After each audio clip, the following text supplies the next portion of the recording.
Welcome to the Macmillan Report. I'm Marilyn Wilkes, your host, and our guest is Professor David Cameron, a professor of political science at Yale and the director of the program in European Union Studies at the Macmillan Center. Professor Cameron teaches courses on European politics and the European Union.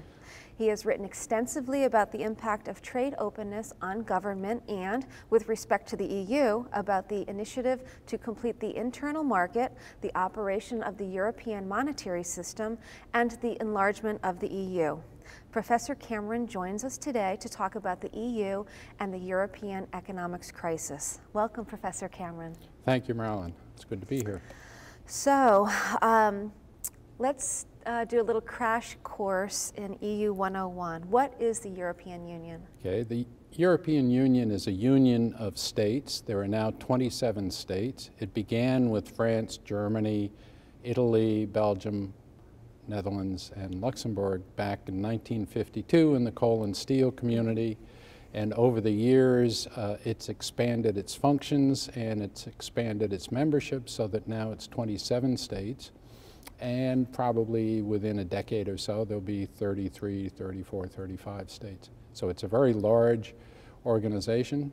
It's more than an international organization. It has a dense array of institutions at the supranational level, a parliament, a commission, council of ministers.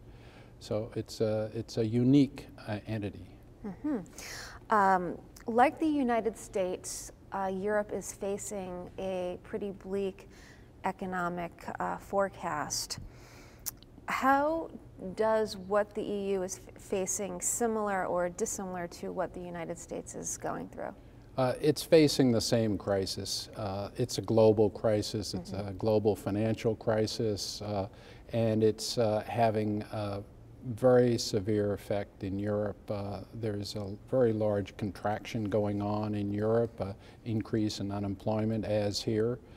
And the major problem is the Europeans really haven't as yet responded as aggressively to the contraction as the American administration or the British administration of Prime Minister Brown. Okay, and in a letter you wrote appearing in the Financial Times, you state that Europe needs a much larger stimulus. How much more do you think is needed and why?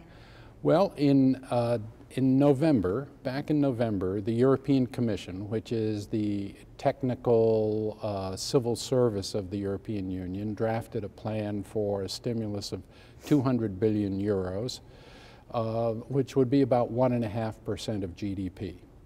Now, you compare that with the Obama stimulus of $787 billion, which is about 5.5% of our GDP. So the European stimulus is about a third the size of ours. Most of it would come from the member states themselves because the EU doesn't really have very much fiscal capacity.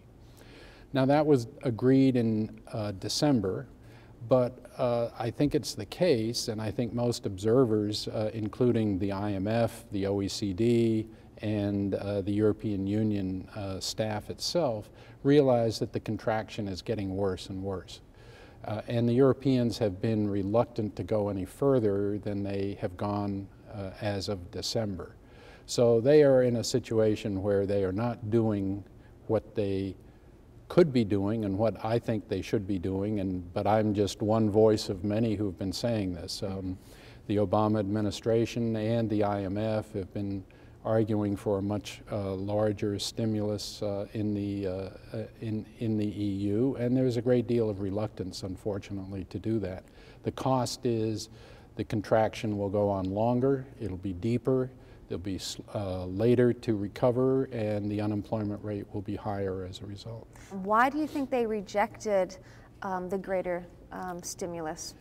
Well, there was a good deal of debate in the G20. The G20, the group of 20, is a group of states, countries that gathered together. The G7, which is the US and Canada and Italy and Germany and Britain and France and Japan, and then Russia added on as the G8. You add in a few more countries, you get to the G20. It includes a number of developing or middle-income countries. China, India, Mexico, Brazil, for example. And the G20 met in London on April 2nd last week and had a serious meeting dealing with all aspects of the crisis. They could agree on the need for the IMF to have a substantial increase in its resources, which could be made available to countries having a balance of payments crisis. They could agree, at least in principle, on increasing financial regulation. And there's a perception in Europe that it was hedge funds, it was our financial system let loose and running rampant that contributed to this crisis. So there's a major push in Europe, especially for greater regulation. What they couldn't agree on was a larger stimulus. And the U.S. had pushed that quite hard in the meetings leading up to the G20 summit meeting with the finance ministers. Our Treasury Secretary had been over there arguing for a stimulus supported by IMF analyses and so forth. But the Europeans are very reluctant to do that for a variety of reasons. Many of them really aren't Keynesians. The continental Europeans don't really buy the notion of Keynes' counter-cyclical policy. They're much more reluctant to run large budget deficits. They have a commitment in the Eurozone in particular, that is the 16 countries in the EU that have the euro. They have a commitment not to incur what they call excessive deficits, which are deficits over 3% of GDP. You can't really do an aggressive stimulus without violating that rule in the Eurozone, and the German government in particular is very reluctant to support that, any such deficit. So there was an agreement prior to the G20 that the Americans wouldn't push, and the issue was papered over. So basically, nothing was done in terms of a fiscal stimulus. It was the great, from my point of view, the great failure of the G20 meeting, that there wasn't a concerted effort. Many of the countries in the world are running very substantial counter-cyclical policies designed to pull the world and the country out of the recession. China's doing that, Japan's doing that, Britain's doing that, we're doing that. Unfortunately, the Europeans aren't.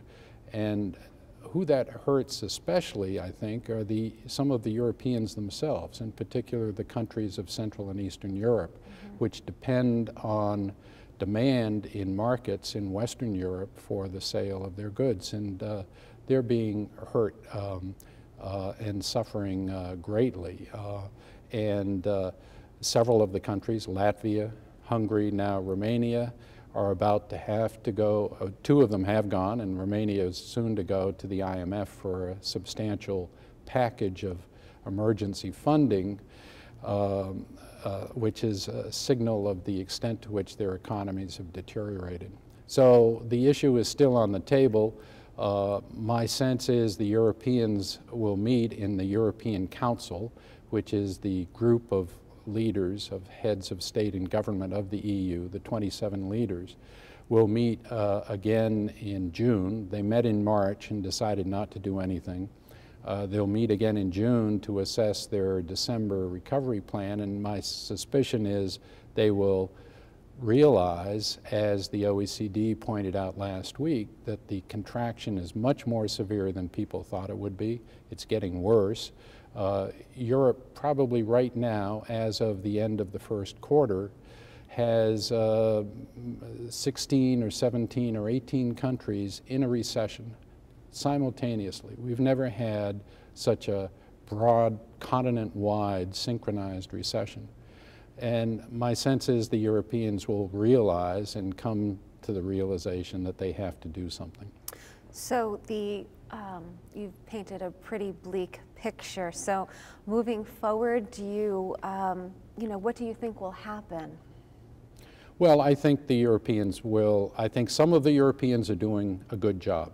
One of the interesting things is that there are divergent responses in the EU to the crisis. The Gordon Brown government has been very aggressive, has in some sense set the path for other countries in how to respond. It was the first substantial stimulus program came out of Britain. The first program to recapitalize the banks came out of Britain. So Britain is responding, although it will nevertheless have an unemployment rate around 10% by the end of this year. Some of the Scandinavian member states are responding. Some of the other countries in Northern Europe, such as Belgium and the Netherlands and Luxembourg, are responding. The real foot draggers, it seems to me, are France and Italy and Spain, especially France and Italy, which could be doing much more than they are doing right now. And my sense is they will decide and realize they have to do more than what they're doing. There is an argument that Europeans make, and there's some validity to it, that because they have a much larger welfare state, at least some of them do, and a much larger scope of spending by the government, that they have larger automatic stabilizers, which are essentially the automatic countercyclical aspects of fiscal policy, revenues dropping in a time of contraction and expenditures increasing in a time of contraction without the government doing anything. It just happens automatically. So they're right. To some extent, the European countries do have larger automatic stabilizers, but they're a small portion of what is needed. So they really do need a more substantial commitment in the range of 1 or 2 or 3 percentage points of GDP in fiscal stimulus, which means basically increasing the size of the deficit or reducing the size of the budget surplus in those few countries that have a surplus. So my guess is they will get their act together, but it takes some time with 27 countries. Sure. I mean, one example, the Hungarian government, which is under an IMF loan package, requested last fall or this winter a very substantial aid program for Central and Eastern Europe, something in the range of 175 billion euros for the Central and Eastern European economies. The Polish government immediately said, no thank you, we don't need that, we're doing fine. And the Czech government did as well.